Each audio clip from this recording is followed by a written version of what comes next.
Good morning. We are on page 51, the Jerry Kaczynski book experiment. It has been long thought that most New York publishing houses do not give serious consideration to unsolicited manuscripts. So author Chuck Ross decided to find out if it was true that most manuscripts were rejected without ever being read. Using an assumed name, Ross retyped the best-selling national award-winning Steps by Jerry Kaczynski, which has been published by Random House and had already sold over 400,000 copies, a mega success by any standard. He submitted the retyped manuscript to 28 publishing houses and literary agents, including Random House and others who had previously published titles by Kaczynski. All 28 rejected the work, including Random House. Most simply sent the standard rejection letter, but one publisher sent a personal note. Upon review of the manuscript, Jerry Kaczynski comes to mind, but on the whole, the writing wasn't in Kaczynski's league. Ross had proved his point. Most manuscripts were rejected out of hand with little or no regard to the quality of the work. Ross had proved his point. Most manuscripts were rejected out of hand, with little or no regard to the quality of the work. Our point in sharing this story is that the quality of the book meant nothing to most publishers or agents. And as of such, one rejection letter or 1,000 often says nothing about a book or a product or a service. What it says something about is the people rejecting it.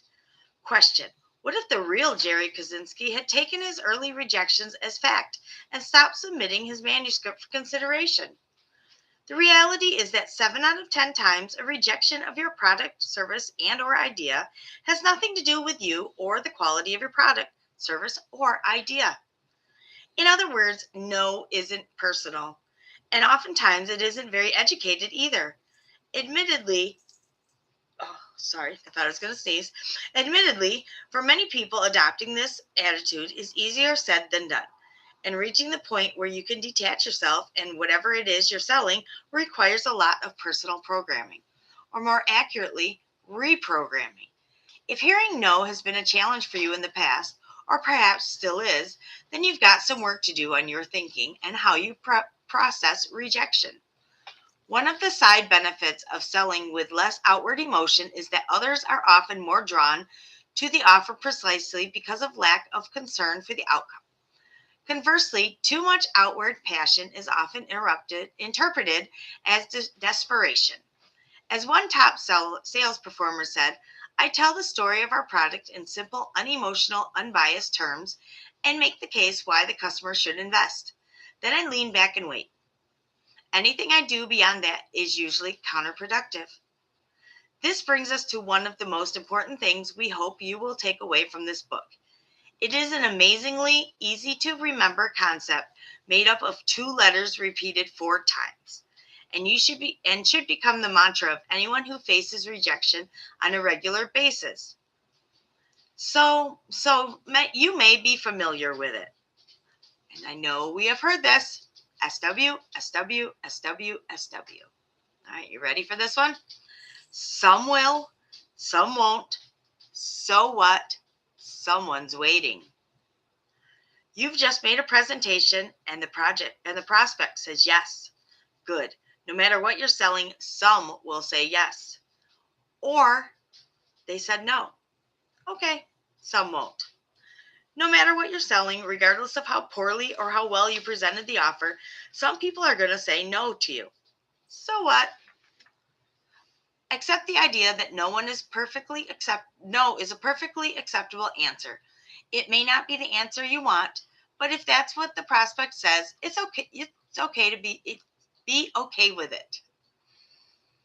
In most cases, the no has nothing to do with you, so don't take it personally. Brush it off, move on, because someone's waiting.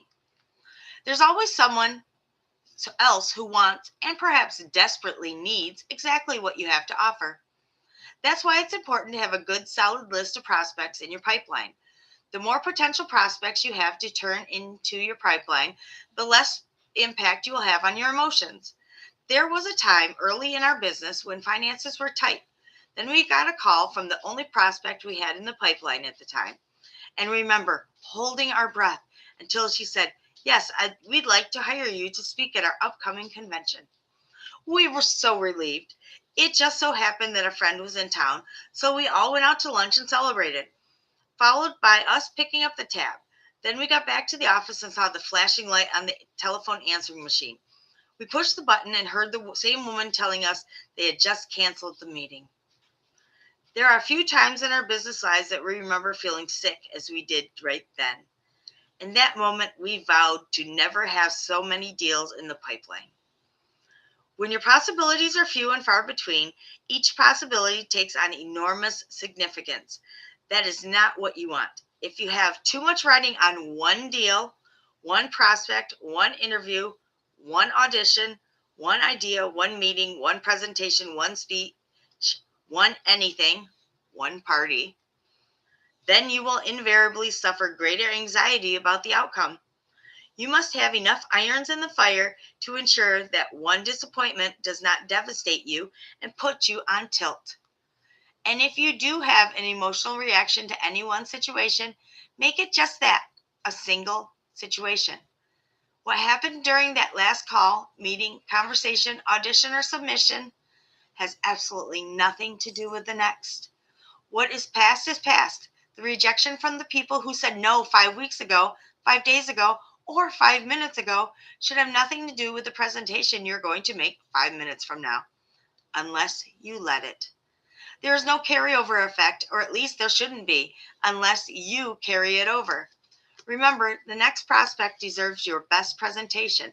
But how can you deliver your best presentation to the next prospect if you're still on tilt over the last one? That's it for now. We'll talk later. Have a good day.